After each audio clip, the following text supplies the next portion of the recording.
اللهم صل على سيدنا محمد وعلى آله وصحبه وسلم. اللهم صل على سيدنا محمد وعلى بسم الله الرحمن آله الرحيم. وصحبه الحمد لله وسلم رب العالمين، تسليما والصلاة والسلام كثيرا. على رسول الله وعلى آله وصحبه ومن والاه. رب اشرح لي صدري ويسر لي أمري واحلل عقدة من لساني يفقه قولي. اللهم صل وسلم وبارك على سيدنا ومولانا محمد الفاتح لما أغلق والخاتم لما سبق ناصر الحق بالحق والهادي إلى صراطك المستقيم وعلى آله حق قدره ومقداره العظيم.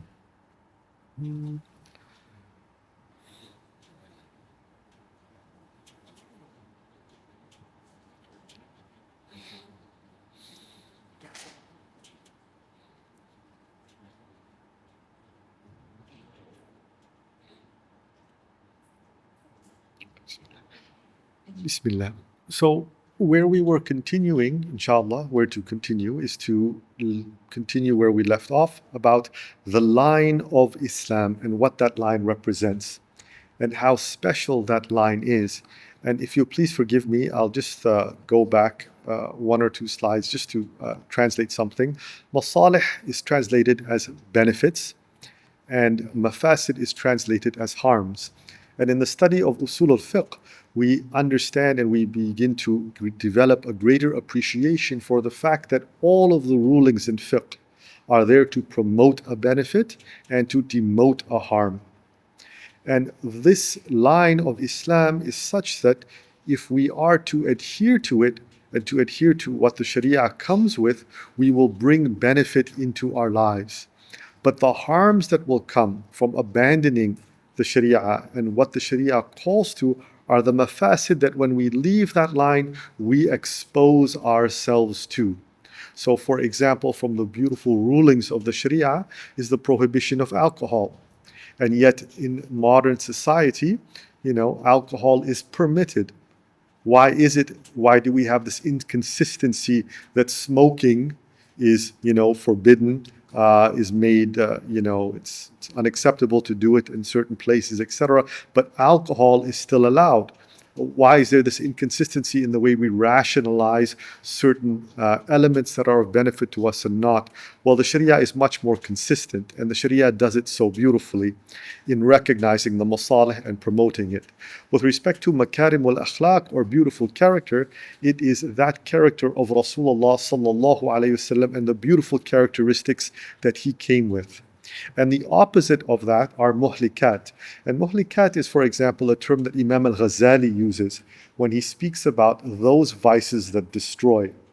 And so what I hope is somewhat evident from the discussion thus far with respect to the straight path of Islam is that whether it is servitude to Allah, the creator of all, whether it is an adherence to truth, whether it is an adherence to our own benefits as people, whether it is an association to makarimul akhlaq, good character, truth, justice, kindness, compassion, loving mercy, and an avoidance of those negative characteristics of cheating, of anger, of hate, etc., we can see in this line its resplendent luminosity. You can look at it and you can say, and you don't really, I don't think necessarily, if we the arguments that you might have with a very strong atheist, remove that from the equation, right? And how much beauty is here to be had on this line of deen? How much goodness is there to be had? Would I want to trade Rasulullah sallallahu alaihi wasallam and his example for anybody else's? Is there anyone that can compare to him, sallallahu alaihi wasallam, in his beauty, in his kindness, in his generosity, in the goodness that he brings? The fact that through him the guidance comes that Allah subhanahu wa ta'ala is al-afu, and that he erases sins such that it's as if they never existed. How much should I love Rasulullah sallallahu alaihi wasallam for just this bit of guidance that comes to me, let alone the rest of deen that comes to me, of goodness, and of what it calls me to being good to my children, to being good to my relatives, to being good citizen of the community, to being upright, to be not someone who abuses people, who usurps people, who takes from people, who backbites, who talks in a negative way about other people, in a disparaging way, who does not cheat in their business. The list goes on and on. This line of deen is so beautifully luminous, it's so beautifully special, this straight way that Allah subhanahu wa ta'ala calls us to, that it should truly stir within my heart a deep attachment. And then in addition to that, there is the fact that what the line calls me to is a qalb that is salim, a heart that is pure. Sayyidina Ibrahim alayhi salam, in speaking about what will benefit on Yawm al-Qiyamah, he says the only thing that will benefit is the one that comes to Allah subhanahu wa ta'ala with a pure heart. And this line represents purity of heart. And the extremities, the peripheries, the divergence represents the nafs and all that the nafs can get involved in terms of its negative qualities. And so with this, it leads us perhaps to many other things that could be represented upon this line of Islam. That I could represent the Quran on the line of Islam, that a book of divine guidance, the likes of which is so powerful, so special, so miraculous in nature, vis-a-vis on the peripheries, other texts and other books. And then also that this line represents salvation. And it's in this line that I find salvation, both in terms of living a good life in this world, but also in the next. But on the peripheries and on what the divergence leads to is to perdition. And this is what Shaytan calls to. For example, the verse in the Quran where he says, Allah subhanahu wa ta'ala says to us that Satan is an enemy unto you, so take him as an enemy. He only invites his party to be among the companions of the blaze. And so it's really important. Don't think that this line and the representation of the line in this way is anything other than really a powerful indication of anti-propaganda. Because what I should realize from studying this and learning about this and growing in this ilm is that anything that pulls me away from this line is propaganda. Anything that pulls me or calls me to other than what the line of deen and of Islam calls me to is something that will harm me. So for example, if there is something that calls me to negative akhlaq, and we will explore perhaps some of these later, akhlaq that is devoid, for example, of modesty, anything that calls me to give up my modesty, for example, is a propaganda of Shaytan and is something that should be rejected. Now, this line of Islam, looked at another way, could also be seen and be said to be the Sharia of Allah subhanahu wa ta'ala. And this is the path that I must take. This is the path that will lead me to felicity in this life and the next. And Sharia as a word, when you look at the etymology of the word, so many beautiful meanings. Guidance, something close, a wide boardwalk, the sail in a ship. All of these things to tell me that Sharia is what will move me on this line. It will what will take me forward. And Sharia is a path to water that's inexhaustible, that does not need a bucket to be reached. It's constantly replenishing itself. All of these to tell me the beauty of Sharia. And what is essential in this line and understanding the line of Sharia is that the Sharia protects me in its most powerful way. So the Sharia protects me because, for example, the Sharia protects the constants of my life. That Allah subhanahu wa ta'ala is one. That haya is beautiful. That truthfulness is beautiful. That there are angels. That Allah subhanahu wa ta'ala has sent His divine book as guidance. And there are other ways that the Sharia protects us through the usuli process, through the maqasid. But the important and probably the most critical way in which we can see Sharia protecting us, even though it protects us at all of these levels, as was mentioned, the name, constants, the usuli process, maqasid, it protects us through the ahkam of Sharia. And when we look at this line, that beautiful line of light, of nur, is all that is halal that Allah has put for us. And what is outside of that line, outside of that light and luminosity, is that which is haram. And within that line, there are elements of greater importance vis-a-vis the others. And that is, for example, the fara'id, then, for example, the mandub, then the mubah, and then the makruh. And as I travel in this line of deen, trying to stay in its luminous path, as I veer closer to the edges, I get closer to that which is haram and that which has the potential to lead me astray. And so the bounds of this line are the bounds of Sharia, and all that is good is within those bounds. And Allah subhanahu wa ta'ala tells us in the Quran, يَا أَيُّهَا الَّذِينَ آمَنُوا أُدْخُلُوا فِي السِّلْمِ كَافَّةً وَلَا تَتَّبِعُوا خُطُوَاتِ الشَّيْطَانِ إِنَّهُ لَكُمْ عَدُوٌّ مُبِينٌ.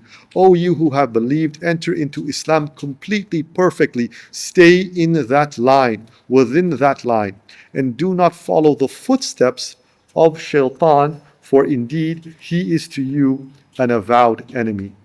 And so this line represents obedience. It represents ta'ah.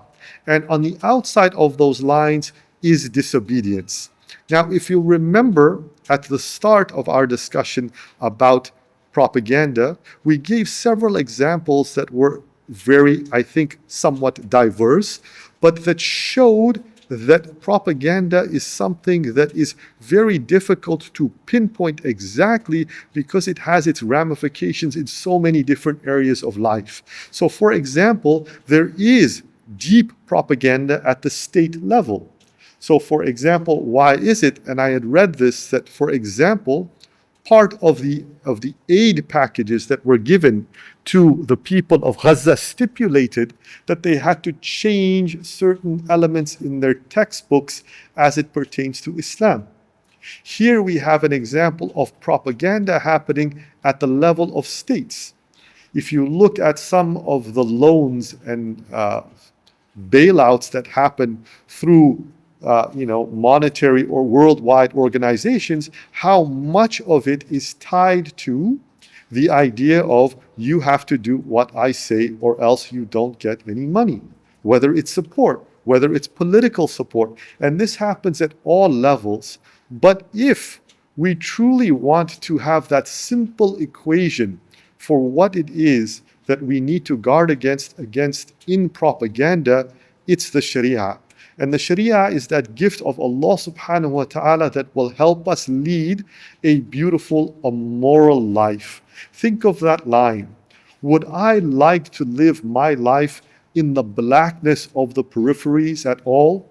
In illusion, in delusion, in harm, in being the slave of other than Allah subhanahu wa ta'ala? Would I want that? Absolutely not. And so the Sharia and what it calls us to and what it tells us to remain fast to is the simplest equation for me to refocus myself to avoid propaganda. And there is a text of Rasulullah sallallahu alayhi wa alihi wa sahbihi wa sallam. And it is the usul of propaganda, given now that we understand the line that we are supposed to walk. And in this text it states, وعن عبد الله بن مسعود قال خط لنا رسول الله صلى الله عليه وسلم خطا ثم قال هذا سبيل الله خط خطوطا عن يمينه وعن شماله وقال هذا سبل على كل سبيل منها شيطان يدعو إليه ثم قرأ إن هذا صراطي مستقيما فاتبعوه. And this is narrated by Imam Ahmad, Imam al-Nasa'i, and ad-Darimi, and others. And its translation is as follows. Sayyidina Abdullah ibn Mas'ud radiyallahu ta'ala anhu told us that God's Messenger sallallahu alayhi wasallam drew a line for them and then said, "This is God's path. Thereafter, he drew several lines on the right and left and said, "These are paths. On each of them is a devil who invites people to follow it." And he recited, "And this is my path, straight, follow it." And so Shaytan is the source of that pull. Shaytan and his minions of ins and jinn, their goal is to pull us into perdition. He wants to pull us off that straight line at all costs. And so, again, a first litmus test was about the rejection that we have internally to Shaytan.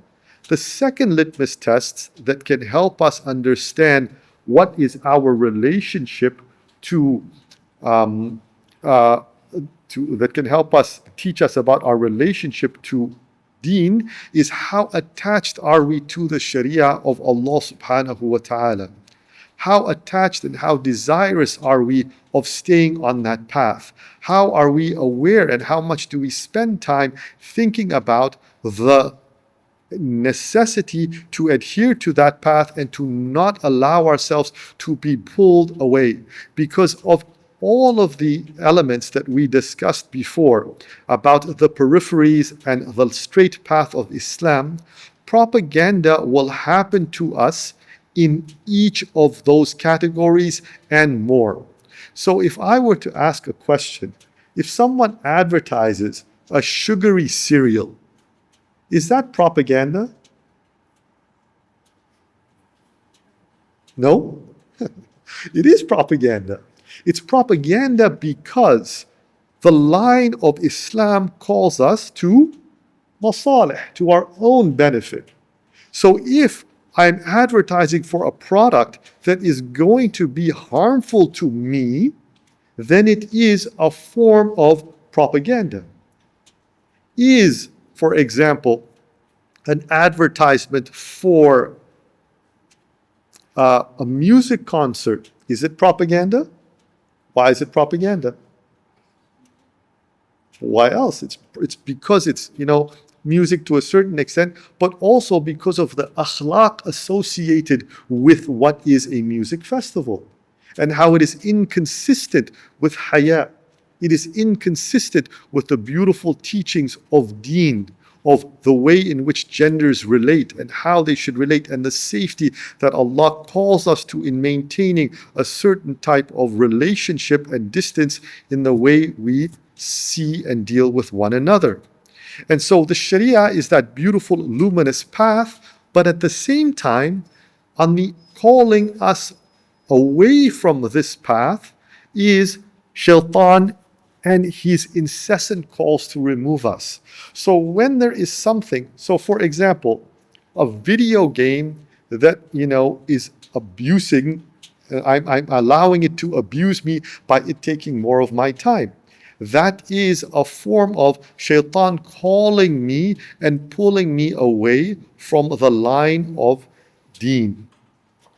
And so I need to have in my mind and in my heart's eye this understanding that Shaytan is after my values. This is really critical. It's not sufficient for me to say that anti-Islam propaganda is when a right-wing commentator says that we need a Muslim ban. What is also a very incessant and deep form of propaganda is when someone calls for me to break the Sharia in any form. For my, the nature of that video game and my attachment to it causes me to miss salah. Then I've been subject to the propaganda inherent and incessant in that. And Shaytan is not alone. Shaytan has his, minions of people and of jinn that sit along this path and also call us to that which will harm us, that call us away from this beautiful deen and from the practices and values that will enliven my heart. And so what this is then is that Shaytan and his minions, however and whomever they may be, they're calling me to things like the destructive vices. They're calling me to, for example, perdition. They're calling me to be subject to other people. If I take a look at the onslaught of, modern day advertisement about beauty and what beauty is and what it means to be beautiful, to look a certain way, to dress a certain way, and to become, if I allow myself to fall into that pull, to fall into the pull of being a slave of beauty and a slave of physical beauty. And what does that mean of what people undergo? And imagine that line as it gets further and further away from Sharia, what it means of those people that go under incredible amounts of suffering to do this plastic surgery and this plastic surgery, all in that pursuit of beauty because they have become a slave to it. And notice that the line here, it's not a uniform color, but that the line has degrees. It has steps that go along that path. And I can take any act and any outcome, and I can say that is a line that is there pulling from the Sharia. What does it call to, and where is my heart, and where is my action on that line? So for example, if I were to take an example of eating healthily, that's part of Sharia, definitely, right? Are there people that call us to eat in an unhealthy way? Absolutely. How much advertisement do we have in the world that tells us to drink sugary beverages, that tells us to consume this amount of candy and other such things? Now, the end of that line is, imagine, for example, and I don't think it's the end, but imagine companies that spend millions of dollars to essentially genetically engineer things that appeal to our sense of salt, sugar, and I can't remember, there's one other, fat. Like they genetically engineer products so that people can become addicted to that which does not have nutritional value just so that they can make a profit. So here on this line of health and the calling to health, those are people that would be far, far along that path. But perhaps somewhere, someone a little bit, closer to that line of Sharia, but still beyond it, is someone that essentially owns a food truck, but all he sells is candy. And then if I get closer to the line, perhaps it's someone who's drinking and who drinks a lot of sugary beverages. Now, where am I on that line? Am I within the confines of Sharia, or have I allowed myself to be pulled from the line of Sharia through the calls that are anti-Islam, propaganda, anti-benefit, to be pulled further and further away? Because that line has essentially a path and a continuum. And for each of those things, I can sort of evaluate myself to see how close am I to being a slave of others? How much do I worship my livelihood? How much do I worship my job? How much do I worship entertainment? How much has falsehood captivated me such that I spend an exhaustive amount of time reading literature that's fiction, watching fiction, engaging in gaming? How much of my time is in behaviors that feed the nafs? For example, aggressive sport watching, things that involve fighting and boxing and blood and other such things that are sanctioned against in the Sharia. How close am I to that? Where am I on that line of continuum? I might not be the promoter who runs the illegal boxing ring where people get together and fight for money, but where my heart might be on that path is that I've already taken steps towards there. Not that I would reach that. May Allah protect us, but I've already taken steps by becoming okay with it. I have a favorite UFC fighter. I like watching UFC. I like watching videos about people training in UFC and what it entails, not for the idea of my own benefit, but because it generates within me that idea. Even simple things can remove us from akhlaq, and even simple strategies people use can do that. And for example, a simple strategy that was used in the past, is the idea of a fail video. Right? Has any of you guys seen that? Right? Videos that are seemingly funny, but someone gets hurt in them. Isn't it interesting how the normal reaction to someone suffering should be, oh, I don't want that to happen. Are they okay? But through the repetitive watching of something like this, my akhlaq is broken in me such that when I see suffering, I don't necessarily even feel for it anymore.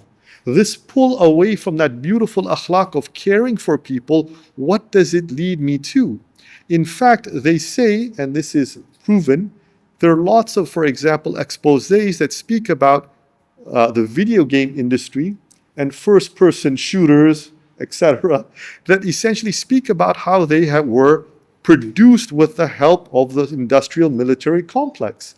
And part of that was to make people more and more okay with the idea of pulling a trigger, more and more okay with the idea of witnessing violence on the screen and what it means. And so, to understand that Shaytan is going to do this, he's going to use himself and his own ways and his minions, and Shaytan's primary focus is to pull us away from Allah subhanahu wa ta'ala. And therefore, in my ability now to start to understand what propaganda is, I must look at it by asking myself, what is it in relation to deen? What is it in relation to the constants of deen? Worshipping Allah, good akhlaq. Because if I don't do that, what happens is that I don't have a complete view of propaganda, and I will fall from one to the other. A good example of this that recently happened to me is one of the sister teachers. MashaAllah, she sent me a very good video about the author, John Taylor Gatto. He's written incredible work about forced public schooling and the problems within schooling. He was mentioned earlier. And so in this video, he speaks about one of his recent books. It's called Weapons of Mass Instruction. It's an incredible text that speaks about how problematic modern day schooling is, its roots, etc., and why it is that it's such a tool for compliance. And so as he gives this really good critique of Gatto and what Gatto puts forth, he then says that John Taylor Gatto advocates a different type of education, guerrilla education. And he starts to speak about that. And as he's speaking about that, he says it's like a child-centric education.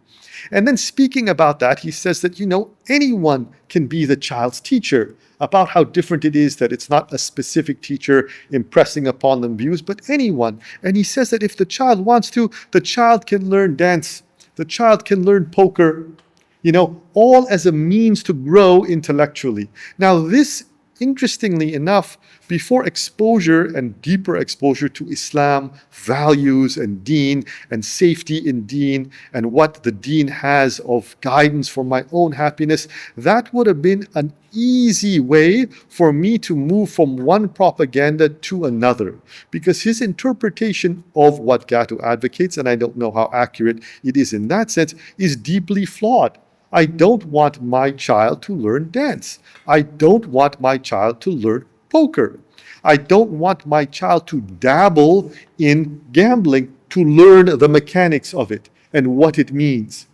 And so the idea here is that to understand and to underpin our view of propaganda in deen and in Sharia and in the constants of Sharia and what it means for me to be able to hold fast to them is critical. Because now I will look, and if I were to look at all forms of advertisement or of messaging coming to me, I should start to now be able to say, how does it fit within the Muslim framework of deen, and how is it meant to save me from the ill consequences of deviance to the peripheries away from the deen of Islam.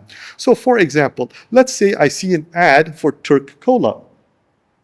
Now, this has, at some levels, some benefit. There's no doubt. One looks at it and one says, oh, better that than Coke.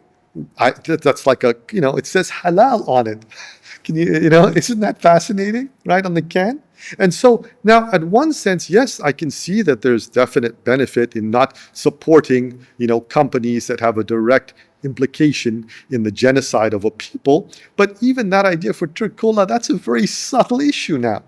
Cola, sugary drinks. Should I be drinking it? How attached am I to it? How much do I drink of it? How much do I need to pull away? What does it mean about health and what Allah calls me to health? It's not so much that I just take the message by Turk Cola because it is not Coke that I accept it. If I see an ad, and I mentioned this before, of Survivor, the Turkish version, what does that mean for the implantation of American culture? What does that mean for the implementation of my acceptance of the values that perhaps the West has that are negative, that I should regret, I should reject, but now I see it everywhere on all the bus stops that I walk to? If you see an ad for e-cigarettes, if I see a Muslim soccer player, worldwide, world-renowned, who has a picture of him with his family and a Christmas tree, and he has a Christmas card, what does that mean? Is it enough for me to say, oh, he states that it's because of his wanting to show acceptance of other religions? But what does that give off of meanings to those people that are less discernible, that cannot discern what that true meaning is? If I have what is best, would I bring what is less than best into my home? Right? No. So bringing it into your home, what does it mean? And these issues of propaganda and what they mean, they're so complex. So for example, if I were to ask you how many people think, and for those of you that are aware of this, if you're not, Allah has saved you, and may Allah bless you for that. How many think that the introduction of Miss Marvel in the Marvel Universe canon is a good thing? Does anybody think that it's good? Because there are definite people that make arguments that it is. Now I see a Muslim represented in popular media, and they're not represented as a terrorist. They're not represented as someone who's extremely, nefarious. It's good, that representation.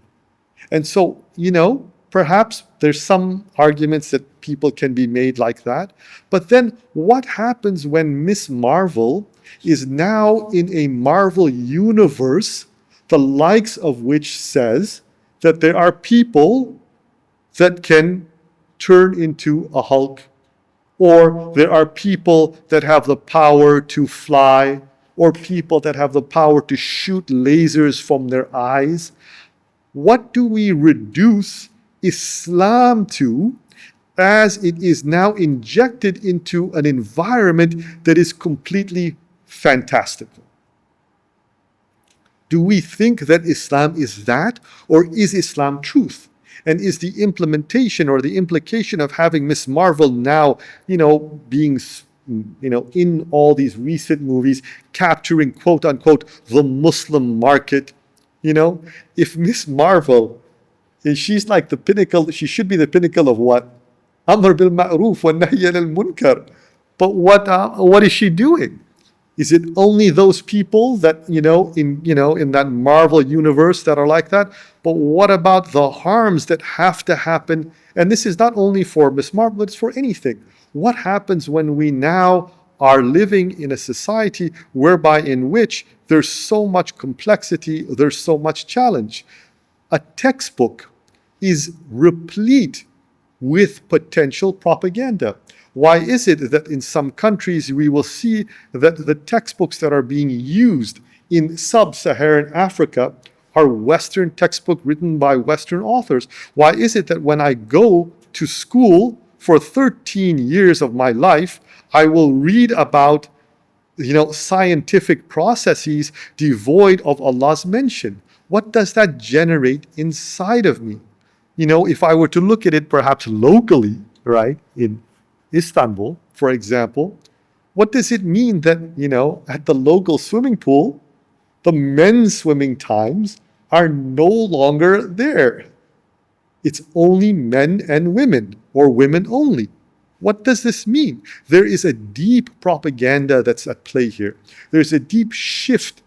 And it's a deep shift that it's difficult to express to someone, especially if they are a materialist. Imagine going to a materialist and telling him that they are beings not made of matter that can whisper into your ear, quote unquote, of your heart, and push you to certain things. They're going to laugh at you. What will come to the mind of a materialist who hears that? He'll think of a movie, probably, or a TV show, in which, as this was happening, a man appears on the left shoulder, a man appears on the right, and one had a pitchfork, and one of them was dressed in white, and they started arguing. This type of complete characterization of the truth that is somewhat still hidden there, made to be laughed at, made to be joked at, all of that to undermine that reality.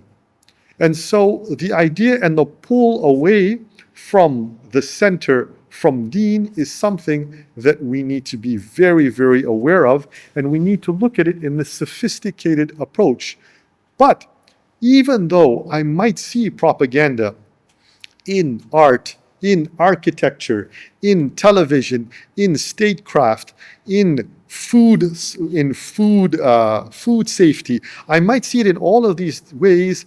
The formula is simple for the Muslim: follow the Prophet, do good, avoid sin, worship him alone, subhana, and you stay on that path of felicity, of beautiful luminosity. That's why the solution to propaganda in Islam is even enfolded in the shahada of La ilaha illallah. No one is worthy of worship. Nothing is worthy of worship except Allah. What does that do of liberation? What does that do for my heart to know that I have Rasulullah sallallahu alaihi wasallam that is the guide on this path to liberating my heart from other than him? And so the question becomes, as I live life, why is it that perhaps I might be subject to propaganda? Why is it that I might find myself attached to it? Why is it that even if I know something is bad, if I know something is unhealthy, if I know something is rationally and spiritually against my best interest, why is it that I might still choose to partake in that? And why is it that if I am deeply attached to it, might I be one who not only is deeply attached to it, but is such that I fight for it, and I say that it has to happen? Why is it that we have Muslims in the community that will advocate for the quote unquote complete revision of deen, the complete revision of the way that ijtihad is done, not knowing Arabic? Like, for example, a famous commentator that was making the media rounds not so long ago. We need ijtihad again, when she doesn't even know Arabic. It's unbelievable that we would have this type of aggression against deen. And so we not only have Shaytan, we not have his minions, but we have, it's difficult to see, is that sometimes if one is accepting of Shaytan's call, one not only becomes Shaytani in nature, becomes someone who supports the lie of worshipping other than Allah, and that ugly akhlaq are beautiful, but one becomes a caller to that themselves. But when I look at it, as I mentioned, for myself, and I try to understand where is it that I am attached to, and what is it inside of me that pulls me towards the calls of propaganda that are negative, be they the call of excessive anything, I must recognize that it revolves around who I am inside. And this is a lengthy discussion. It was discussed at some point with the seminar that was already covered, I believe, on tazkiyah. But it's the idea that inside of me is my nafs. And I, as a human, want to be happy. I want to be happy in two ways. I want to draw benefit and repel harm. And the way I am inside is the way I seek happiness. And Imam al-Ghazali, he mentions of the 4 types of internal nufus that people can have. And depending on the type of nafs that is inside of me, that is the happiness that I am going to pursue. So, for example, if I have a bahimi nafs, a cattle-like nafs, a nafs that is satiated and made happy through the pursuits of a cattle, eating, sleeping, drinking, and other things, then that's how I will pursue happiness. If I am a sab'i nafs, a predatory nafs, then I am made happy through aggression. Because a sab'i nafs is a predatory nafs, a nafs that relishes in taking and usurping and taking from others and having victory over others and overpowering others. And if I have a nafs inside of me that is shaytani, that derives its benefit through lying, through cheating, through stealing, through wanting to be worshipped, through wanting to be the Lord over people, then that's how I attain happiness. And so human beings can have dominant, can be a permutation of these negative nufus, but there is another type that a human can have, which is the angelic nafs. That angelic nafs that is made happy through worship, through being a beautiful servant of Allah, through being kind, through being just, through being upright, through telling the truth, through helping their neighbor, through giving in charity, through supporting victims of oppression, to fighting against those who are oppressing. All of those are examples of nufus, of a nafs, who would find happiness, like an angel, in the good deeds of the Sharia. And so, as I live my life, depending on the level of my spiritual clarity, I will be pulled by Shaytan. He will take the rod with the hook, and he will cast it.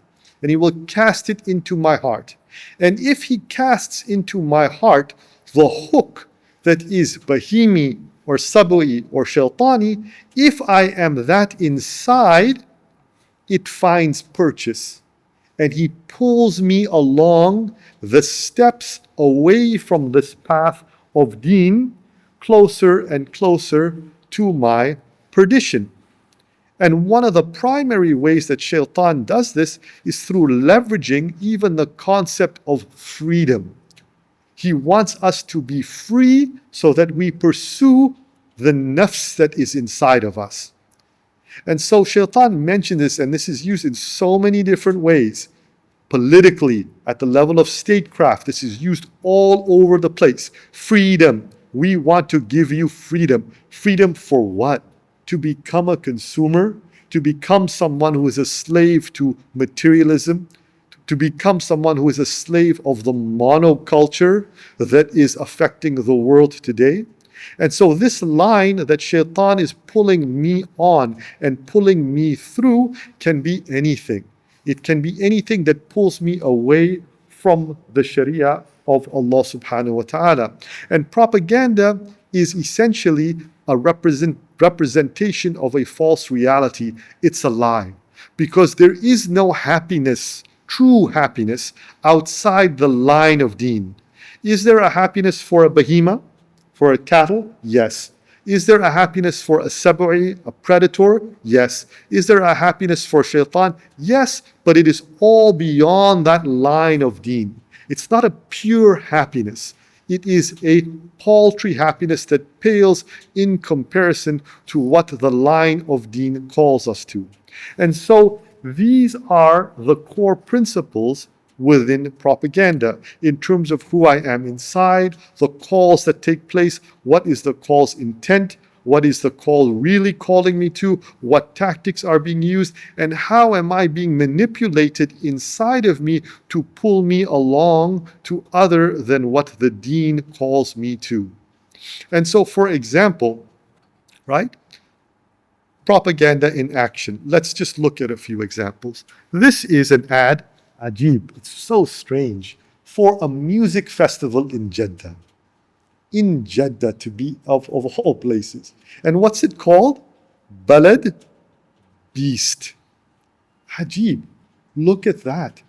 And so, when one examines it, the marketing, the color, the call to it, and what they call to, and how they talk about get your VIP pass, get this, get that. But what? To call me to what? Of the breaking of the constants of my deen. To make me ugly? to make me give up haya, to make me give up the beautiful interpersonal relationships that pertain and maintain dignity between people, to drink and to engage in all forms of debauchery. What? You want to pull me away from the line of deen, of luminosity? For example, because this is a masjid, I don't really want to show faces with clarity. This is a picture that I saw of, beautiful children, all smiling, all with hijab in Africa, all holding textbooks that are Western products. What will that mean of removal of deen? The core principles of worshipping Allah, turning to Allah, the core principles of akhlaq as espoused by our Rasul sallallahu ta'ala alayhi wa alihi wa sahbihi wa sallam. Akhlaq, values, and constants, those are things that we need to recognize. And so, for example, this is an ad for Cineplex, the movie theater, the movie theaters in the States and in Canada. And look at the ad, where escape begins. Look how appealing it's made. Look how, escape the mundane, for example. Look at how it's positioned in such a way that I have to then, and that I choose willingly. Not only do I choose willingly, but perhaps I pay for it. I pay for the propaganda. Like it's so egregious. It's so bad in and of itself, but yet I can become colonized with such totality inside of me that it can be then that I then pay to have my own self pulled away from the line. Propaganda in media. This is coverage of the mentions of Palestinians that have been that have died, and the total and the death toll. And you see the death toll rising in red, and you see the mentions in white slowly decreasing.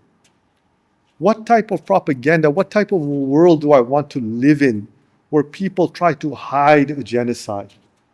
And whether it's against the Palestinians, which it is now, or against others, no matter who they would be, non-Muslim or not, why would I want to be, and why would I want to partake, and would I not want to be very careful of exposing myself to a media system, the likes of which is going to create this false sense of normalcy in the place of such profound misery and suffering?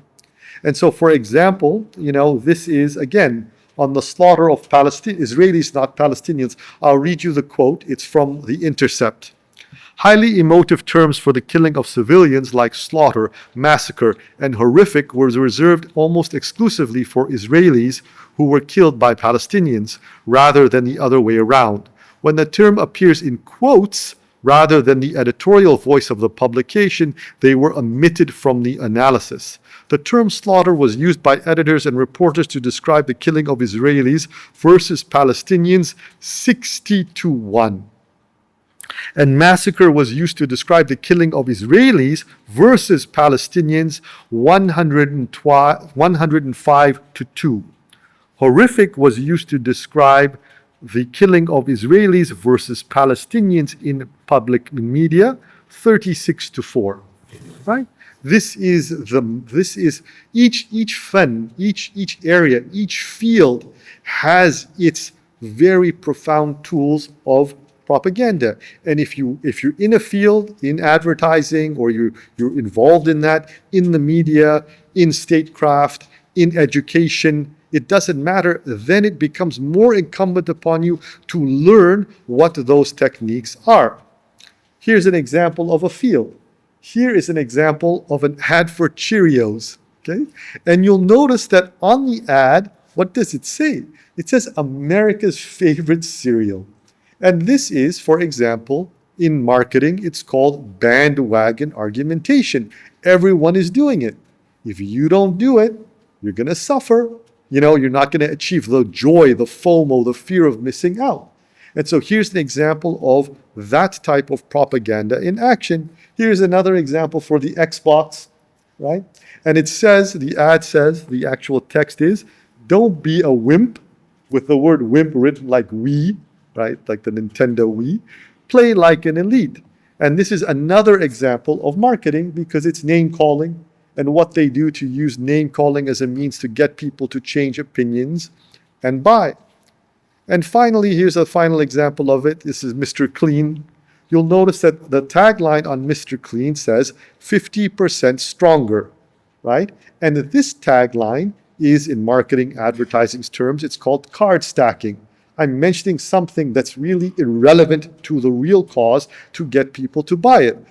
If it had zero cleaning power, 50% better or longer would be irrelevant. And so there's all these techniques that are used to sway us internally, that are used to push us to behave in certain ways. And it's all very, very sophisticated and very, very complex. The idea is if I'm in a field or if I'm facing a field, like, for example, I'm a purchasing person in the household, it's good to know what some of these techniques are. If I'm working in the field of media, it's good to know about media literacy, about media conglomeracy, about the idea of the editorial board, about the idea of how narratives change, how words can be used with such precision, how the omission of a certain word can mean that I am condoning certain things. But the reality of it is that as we look at this field of propaganda, and it's indeed something very vast and very, very, very monolithic in its implications to us, we must recognize that the way to fight it is primarily in tazkiyah. That's the first way, that I need to purify myself. I need to purify myself of my inner attachments to other than Allah, that which would harm me. Purify my inner attachments to negative entertainment, to negative habits that I might have, to the negative akhlaq that I might have, to becoming someone who is predatory in their nature. All of those things, once purified, the hook of Shaytan, no matter how it comes, whether it's in an app, a television series, a new movie, it won't find its purchase inside of me because I've been cleaned inside. So when Shaytan casts the hook, either through himself or through his minions, I'm able to reject it. And so tazkiyah is number one. And then from the core principles to fight against propaganda is knowledge, ilm, amal, and suhbah. It's ilm, learn your deen. Learn about Islam. It's about amal, work hard, strive and struggle against the nafs, and it's about suhbah, companionship with good people.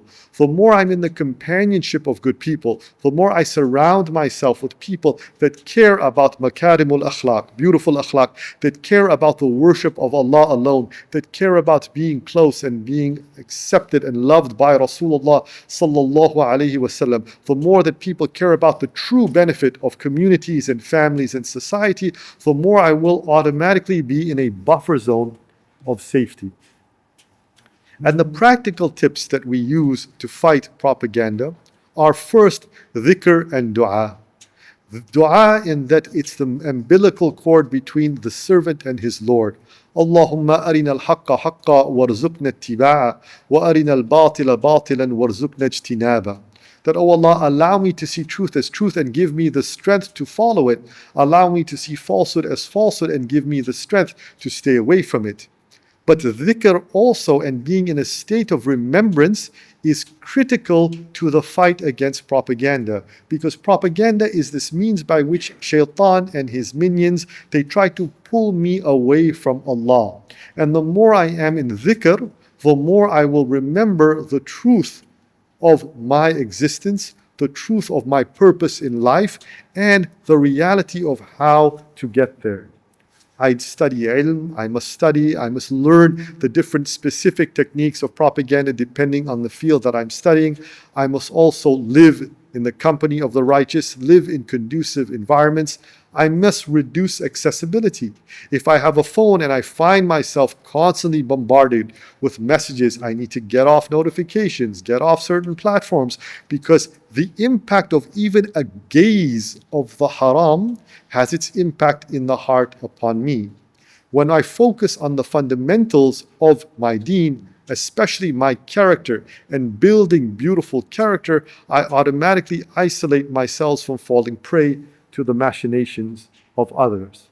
So the idea is all of propaganda in its various forms can be simplified in that beautiful statement of Ihdina as-sirat al-mustaqim, to guide us to the straight path. The more I learn about Islam, the more I recognize that I'm on this journey to Allah and I'm going to meet Him, and He will look in my heart and He will know my heart's cleanliness and He will judge me according to it. The more I become worried and apprehensive of deviating from that path, the more I seek to live a life that is constrained to only that which is good, and not to, as much as I can, open myself willingly to His calls and to the calls of others to pull me astray.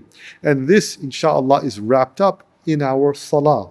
That's all those times every day, the reading of Surah Al-Fatiha and that request and that supplication to Allah to keep me on that straight path, is that, inshallah, which will keep us firm and keep us steady in the face of the many different onslaughts that are facing us in terms of propaganda and manipulation. And inshallah, to conclude, what we will do is we will look at a series of 3 case studies very briefly. Inshallah, let's take a 5-minute break, and inshallah we will conclude those as we use those to be the conclusion of this session on propaganda. But I would say, if you have to leave, please connect about at least 1 or 2 of the case studies, because they are critically important to our lives. I think one of them, especially the one on cell phones, needs to be mandatory reading for all of us. Adult, child, must be read, must be internalized, and must be discussed, because it's essentially, in our modern times, one of the most pernicious forms of propaganda and manipulation that is used against us. جزاكم الله خيرا. سبحانك اللهم وبحمدك نشهد أن لا إله إلا أنت نستغفرك ونتوب إليك.